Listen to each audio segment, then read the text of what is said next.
யார் மேல உட்காந்துருக்கீங்க? சித்தப்பா பிடிக்கும் பிடிக்காதா? எவ்வளோ பிடிக்கும்? சித்தப்பா உப்பா எப்படி கொடுப்பீங்க சித்தப்பாக்கு?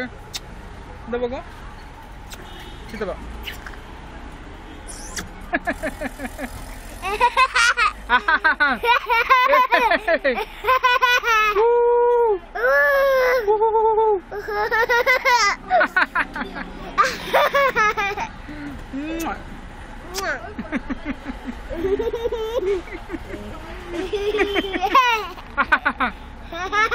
சித்தப்பா பேர் என்ன? நல்லா பிடிக்குமா? எவ்வளவு பிடிக்கும்? சித்தப்பா எப்படி உப்பா கொடுப்பீங்க? சித்தப்பா எங்க இருக்கு இப்போ? கடையில. நீ சஞ்சு குட்டி எங்க இருக்கு? அப்பா சித்தப்பா மடியில. சித்தப்பா உன்னை என்ன பண்ணுவேன்? நல்லா போட்டோ எடுப்பீங்க. போட்டோ எடுப்பி. எத்தனாவது படிக்கிறேன்?